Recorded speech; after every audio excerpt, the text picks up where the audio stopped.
Good morning, everyone. I am so honored that CASRA asked me to speak to you all today. This is my first time giving a keynote, so I'm a little nervous. I am scared because what I say can be looked at with the perspective of fear and judgment, or openness and curiosity. So I invite you over the next 45 minutes to stay open and curious with me, especially since the title of my presentation is The Meaning of Life. Daughter, A+ student, goth, bipolar, peer specialist, wife, these are some of the labels that have defined me. We all have roles that we fulfill in society. Much of our behavior, the things we do each day, are because we feel we need to live up to the perceived expectations of our roles. My story is about how I became a mental patient and then how I discarded that label. While I was growing up, yelling and fighting filled my household, and I hated arguments. My father would come home from work angry and rage at us at the drop of a hat. We lived in fear of his anger. I would hear my dad spanking my sister and my mom screaming for him to stop. He would then rush down the hall to my room, and I remember my mom blockading my door and telling him I was too young. This was not that often, but it had a lasting impact. My sister, who is 3 years older, would in turn take her anger out on me and bullied me when we were young. I wanted to be as unnoticeable as possible and wished so badly I could be mute. I felt if I was quiet and hid in my room, I was less likely to be yelled at. I never felt like I fit in, and I was an extremely quiet child. I found refuge in my room and would spend a lot of time alone. I began retreating into my own head, what I called the spirit world. I would see spirits and hear voices. I was raised without religion, so I didn't have a solid framework for understanding the spirits in the spirit world I discovered. My mother was Catholic and my father was Jewish. Both of his parents were Holocaust survivors. My grandfather lost his faith after finding out his entire family was killed. So my parents decided to raise us without religion and instead let us choose for ourselves when we got older. However, from a very young age, I had my own sense of spirituality. I would ponder things very deeply and come up with what seemed like the best way to be a good person. I felt a bit lonely in that I didn't have a spiritual community like other people, but I'm happy that I was allowed to listen inside and trust my own sense of spirituality. However, while I spent so much time in my room alone, I began to have a voice that would yell at me. I would also get premonitions and strange coincidences. Some things were really positive about my experiences and abilities, like knowing the right answers on tests without reading assignments. People would ask me to do psychic readings, but sometimes I would get unpleasant premonitions, and I often didn't want to know these things.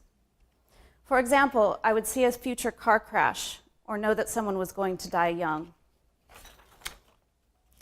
In my early teens, I was also tormented by a demon and voices that made me feel worthless and urged me to die. I went to a psychic who taught me that the dark spirits were feeding off of my fear. So instead, she told me to send love and compassion to the things I was afraid of, like the demon and angry voices.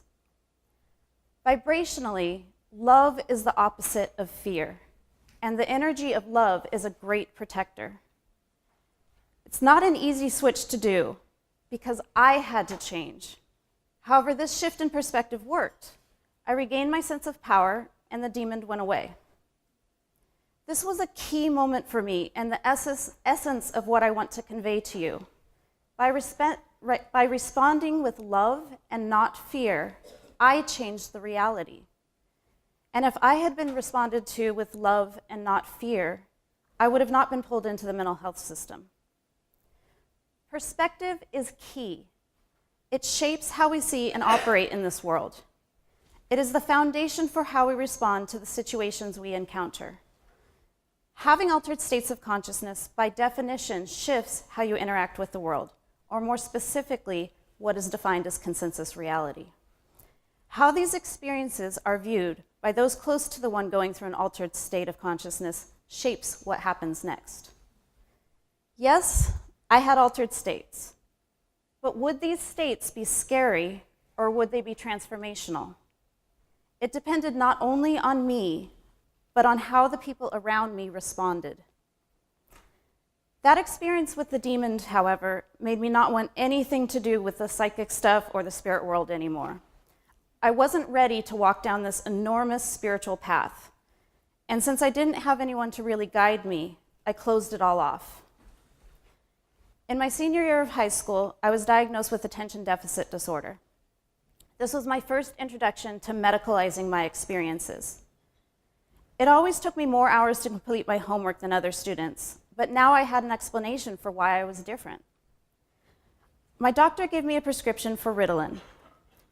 The only thing I noticed is that Ritalin tended to wear off quickly, especially if I ate something. Once it wore off, my mind would feel clouded and I couldn't think clearly. So I was switched to an extended release medication called Adderall at a much higher dose. I relied on this medication to perform at my best.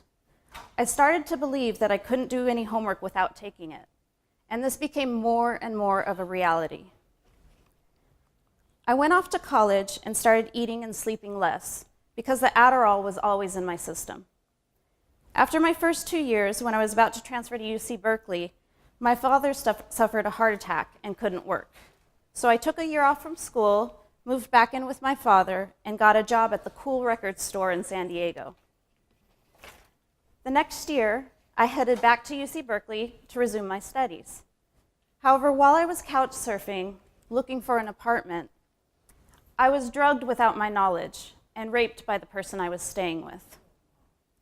This was just a week before classes began, so I did not have time to process it. I had to bury it. I worked hard to do well at school, but I fell into the same routine as before. I spiraled downward from taking more medication and eating and sleeping less. My thought processes seemed to deteriorate, and I couldn't keep up with my classes. I remember just staring at a wall, listening to the voices, and not knowing 3 hours would pass.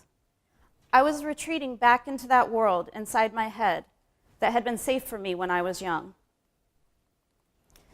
Then during the winter break when I went home, this was in December of 1999, something inside me deeply changed.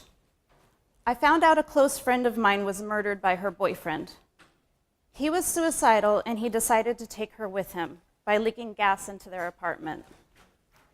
Even though she came to me in a dream and she showed me that she was at peace and told me to go to a spot overlooking the ocean where she was now, which I found out from another friend that that was the exact spot that she would go when she needed to think. I really struggled with the fact that I had not gotten a premonition that she would die young. So I made a decision to open myself up to the spirit world that I had shut off. I could not get out of bed, and I locked myself in my room. I would not speak to my family. I had overwhelming premonitions that there would be a terrorist attack on Times Square in New York on New Year's Eve. This was fueled by Nostradamus predictions that I had encountered years earlier. I did not feel right, and I was utterly depressed. My dad took me back to a psychiatrist. I was diagnosed with major depression and psychosis NOS, not otherwise specified. He prescribed me an antidepressant and an antipsychotic. He told me I would need to drop out of college and enter a partial hospitalization program. After a few months, I even started to work again at the record store. I started a journal on my second day of partial hospitalization, and I recently decided to read it. I had not read it since I wrote it.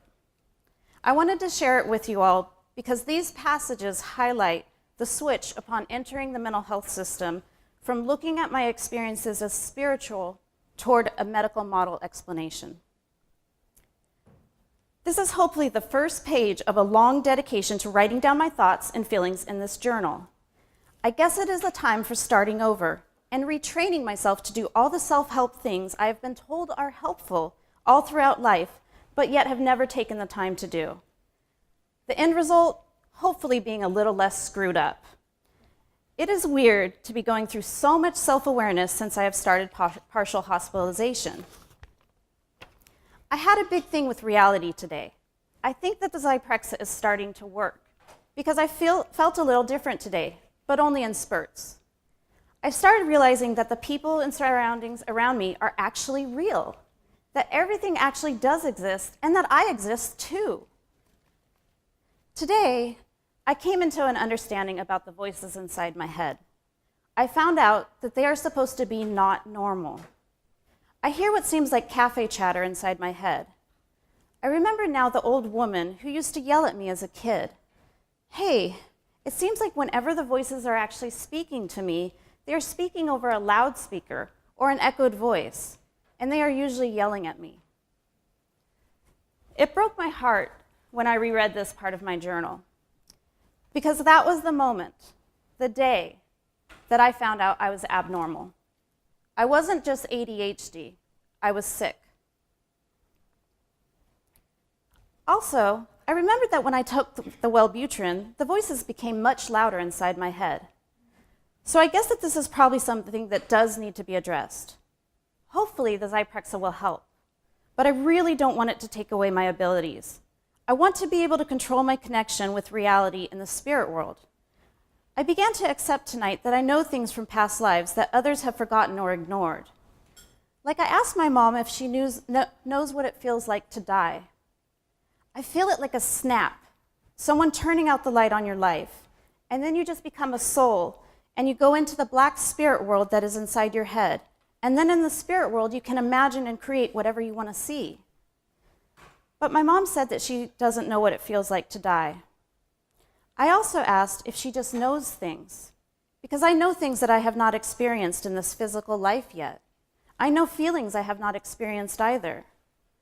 So I think schizophrenia and all of this voices and deja vu and delusions and stuff is really just being in tune with your spirit and soul in this universe, and maybe not so in touch with mortal reality.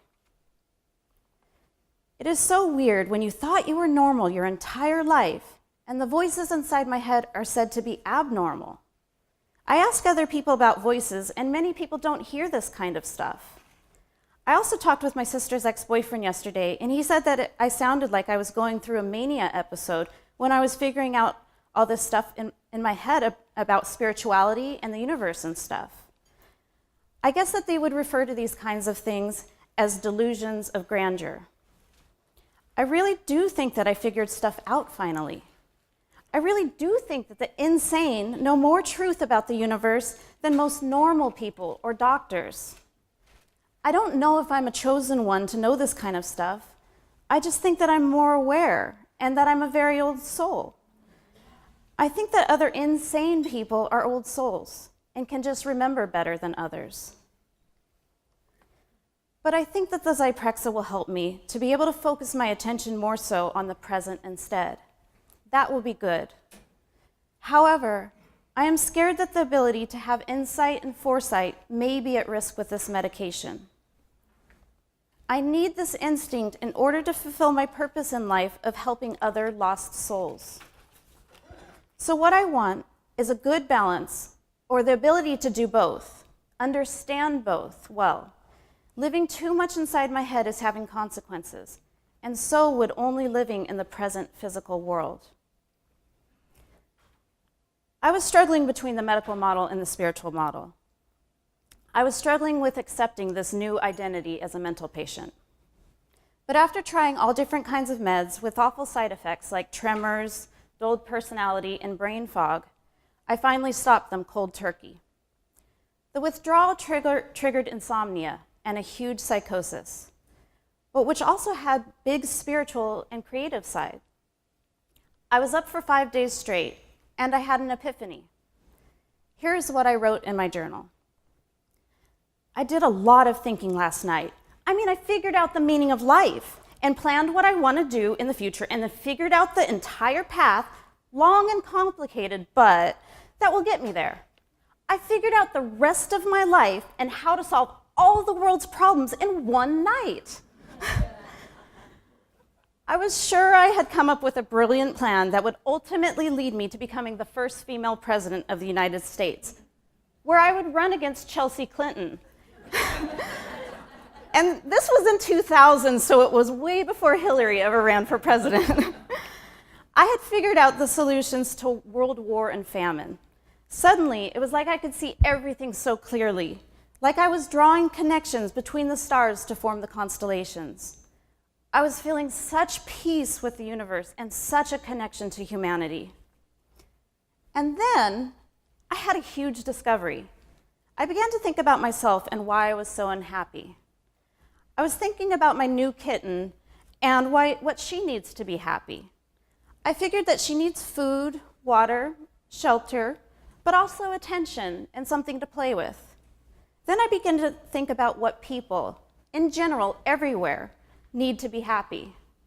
I figured we need the same basic needs as food, water, and shelter, but we also need love and social connection and belonging. We need to have a sense of purpose. Then I realized we also need self-esteem. I began to think that all misery is because someone is lacking in one of these basic human needs. And if someone was able to meet all of these needs, then they could become the supreme human being that they were meant to be. I stopped and I thought to myself, wow, I just figured out the meaning of life. Maybe if I would have been in the right environment, people would have been really into hearing something like this, like at Esalen or something. But instead, I was calling all the people that I worked with at the record store with my excited message about the meaning of life. It didn't go over so well. My mom took me back to the psychiatric hospital where I had gone to partial hospitalization program, but this time to the inpatient unit. On the first night, I didn't want to take any meds, and I told them that I just wanted to wear myself out by pacing up and down the halls. I really wanted to talk to someone about the meaning of life that I discovered. But while they let me pace for a while, they said they wouldn't talk to me until I agreed to take my meds. I also remember asking the staff for my journal so that I could write down all of the wonderful ideas that I was having. The staff told me they wouldn't give me my journal until I took the meds. I guess I had to write on whatever I had. So here's a picture of my meaning of life written on the back of my personal effects inventory list. Eventually, I caved in and I took the meds. When they gave me my journal that I loved so much, I just stared at it. They had broken the spine. Did they photocopy it? I asked them why they would do that to my journal. They said that they had to make sure that there was nothing in the book that I could use to harm myself. That seemed ridiculous to me. But what could I do? I had to stuff down my anger. I got out only about a few lines before the meds kicked in, and I didn't write in it for the rest of the month I spent there. My internal reflection, the process of me figuring things out, was cut off by meds, and I lost the most important wellness tool that I had for growth.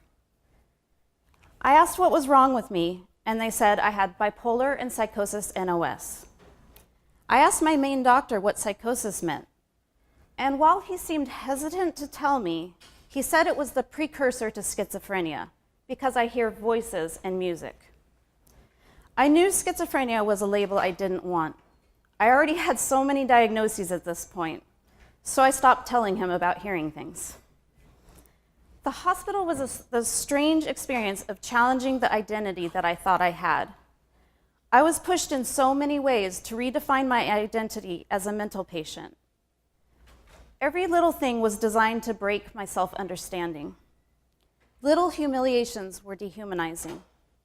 Things like not being able to decide for myself when I wanted to wash my hair, or the staff not listening to me advocate that I needed A&D ointment for my new tattoos that were scabbed over and bleeding. Then there was another patient that kept coming into my room and stealing my underwear because we had to wash it out in the sinks and then put it on the radiator to dry. They didn't listen to my concerns that I didn't feel safe. I mean, someone could come into my room at any time, but they simply told me that our doors have to remain unlocked because they have to do suicide checks. The staff made me feel like I was a non-human alien. For example, there was a young staff member that dressed really hip. I mean, he looked like somebody that would have come in to shop at the record store that I worked at. I tried to strike up a conversation about music, thinking that we could relate on that level. I mean, I was hip too, and I knew a lot about music. But he ignored me and would hardly look at me in the eye. Besides the partition and the yellow line that I had to stand behind, why was I now dismissed so easily? Where a week ago, before I was in the hospital, I could have casual conversations. Even though I felt like I had an important message to communicate, I mean, it was the meaning of life, I also just desperately wanted to talk to people, and being dismissed made me angry. I had been so reserved and just nice my whole life. But in that setting, I became very upset. I would yell, "Why won't somebody listen to me?" And then I found out I was there on a voluntary basis. Nobody told me I could leave. So I checked myself out against medical advice. But when I went back to my dad's house, I noticed everyone was treating me differently and walking on eggshells around me. I heard them talking about me in hushed tones downstairs. I didn't really understand what was going on. But I just figured that now everybody thinks I'm crazy, and they're talking about me, but not to me. I felt powerless to get them to see me any differently. Not knowing any other way to fix my situation, I ended up swallowing everything in the medicine cabinet to try to kill myself. It didn't work. My dad took me back to the psychiatric hospital. I was at the breaking point. I was worn down. I had given up my spirituality completely. The doctors asked me if I was now going to be a good patient and listen to them and get the help that I really needed. I said, okay. I will not be so resistant. I won't yell anymore. Please, just fix me. This is the moment that I became socialized as a mental patient. I took the meds and I did exactly what they said. I had always strived to be a good student in school. I could follow orders really well, so becoming a mental patient was not a stretch for me. But even being so compliant, I still didn't get the therapy sessions that I was used to and kept asking for. I still just really wanted to talk. So I became friends with the other people on the ward and would talk to them.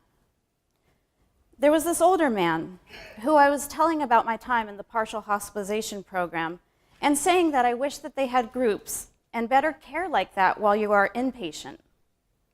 He then said he had some materials from when he was in a partial hospitalization program in his room, and to come in and he will show them to me. I did, and went into his room alone. And then he forced himself on me sexually. It was horrible. I couldn't fight back. I was paralyzed with fear and heavily medicated. The staff eventually came in and pulled him off of me. But it was strange. They were aggressive with me, and they looked disappointed. Then they tried to blame the situation on me. I was just sexually assaulted and in shock, and they are saying that it was a symptom of my mania, that I was hypersexual. I was so ashamed and confused. How could they not see that I didn't want this to happen? At that point, I realized I am not going to get help in that hospital. I did not feel safe that night, as that man was not removed from the ward. His room was right across the hall from mine, and I couldn't lock my door because they have to do suicide checks. So all I could think to do that was in my power was to tell the staff the next morning that I tried to kill myself to get off that ward. They asked me how, and I quickly had to come up with an answer. I said the bed sheets. They then moved me to the suicide watch ward, but before I could enter the new room, they told me they would have to strip search me to make sure I don't have anything I could hurt myself with. At this point, I wanted to yell and say, I have been here for 3 weeks. What do I have? All I have is these pajamas. But I was so broken down, heavily medicated, and I didn't know what to think about this entire experience. So a female nurse came in and strip searched me after I had just been raped. I still felt ashamed and embarrassed amongst everything else I was feeling. So then 3 days later, I was told that my insurance ran out and I was being discharged. I had been so traumatized by the hospitalization that I just wanted to escape into music and drugs. When I came home, my identity was drastically changed. I was treated as a mental patient by work and friends. I had caused so much confusion and nobody knew how to deal with me at the record store. So I was banned instead of reached out to. They even created a policy, the Dina Tyler policy. Dina is going through a very rough time right now and is not the Dina we all know and love. She isn't taking care of herself and is her own worst enemy. Off the Record's official policy is that Dina no longer works here and will not work here ever again. At this time, I don't even want her visiting the store. If she wants to see her friends, it needs to be after shifts are over, outside the store. I know tough love is hard to do, but it's best for everyone. Dina needs serious professional help. Anything less will do more harm than good. If she comes in, please ask her to leave by my orders. If it'll help, you can show her this letter. Everyone was pushing me into treatment, and all I wanted was a normal life again. For a year, I became very isolated. My life became going to therapy and medication management at the UCSD Gifford Clinic and DBSA groups at the VA. The medications caused terrible side effects like weight gain, twitching, memory problems, and sleeping all the time. I really wanted to be off of the medications. This is from my initial assessment at the Gifford Clinic. Patient dressed in black Iron Maiden t-shirt, black pants, and black boots, has a big tattoo of a bass clef on her forearm. Poor insight into how disruptive her impulsivity and mania is having on her life and job. Feels she can function fine without medications. Still admits to seeing auras and spirits and hearing voices. 22-year-old white female with recent episode of mania and possibly depressive episode in December of 1999. However, she also has elements of psychosis, with her being able to see auras and spirits, as well as hearing conversation. These are not in response to drug abuse and was in between bipolar episodes. Cannot rule out schizoaffective. I couldn't fight anymore.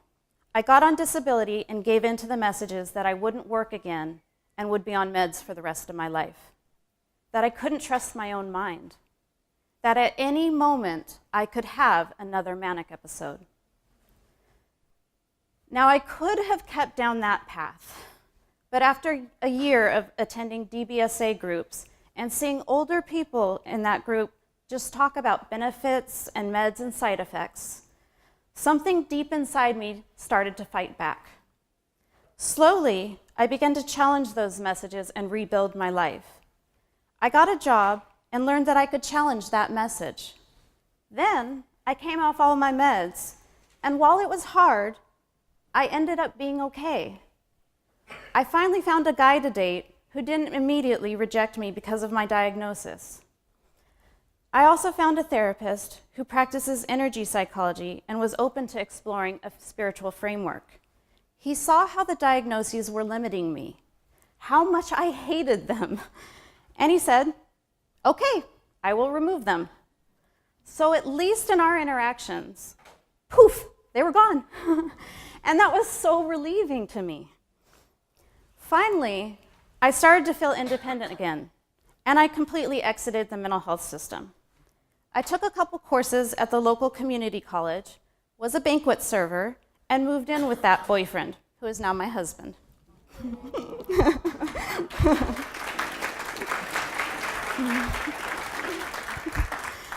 Then a couple years later, that life-changing moment came when the restaurant catering department wanted to promote me to be a captain. I was so scared what the added stress might cause. I was scared of having another manic episode. I didn't want to go back into the hospital.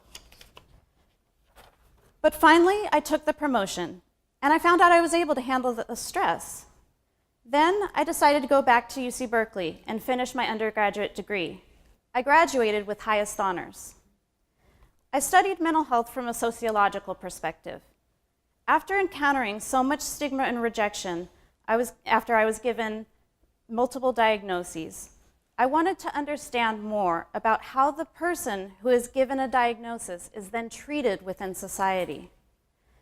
One of the sociological theories that really stuck out to me was the idea of the sick role by Talcott Parsons. The basis of this is that in society, we have many different roles that we fulfill. Parent, child, student, doctor. All these roles come with certain expectations of how you are supposed to act and responsibilities you are expected to undertake. When someone is sick, like with the flu or injury, their responsibilities are absolved for the time they are sick. However, it is expected that they resume their tasks once they are well. And you will be accepted back into society if you do as the doctor tells you to do to get better. However, this sick role is supposed to be temporary. But what happens to your identity and your place in society if you're diagnosed with a lifelong chronic condition where people view you might never recover? People find themselves on the outside if their role doesn't contribute to society in an acceptable way. Or worse, if you disagree with your doctor's orders or diagnosis. Our society has a tough time making room for people that find themselves in this situation. Remember all those commercials promising us that a better life and being accepted back into society was just a pill away? In the beginning, I related to how enticing it was to finally have a diagnosis, to know what was wrong with me and how to fix it. Take these pills, go to these groups, and you will feel better. I remember being relieved at first to take on that sick role, to be absolved of the enormous expectations that society puts on young adults to figure out what you are going to do with the rest of your life before the age of 20. But being viewed as a sick person also came with a huge price. I had to give up my spiritual identity.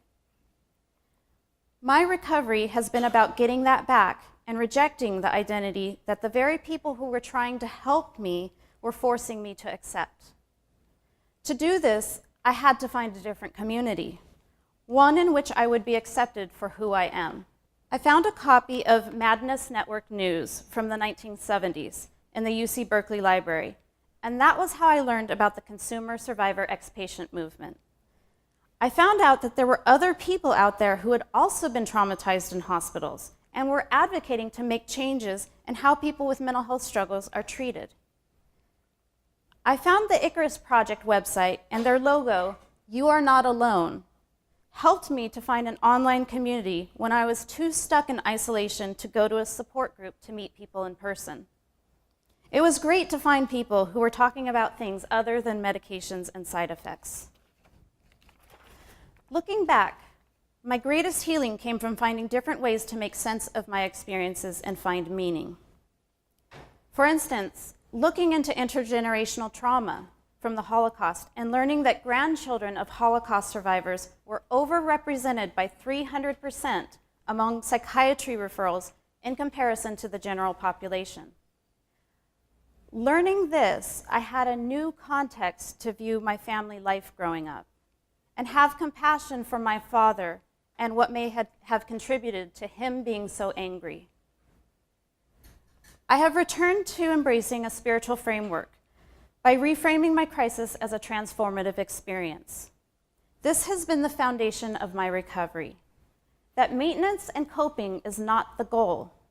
Instead, healing and growth is the goal.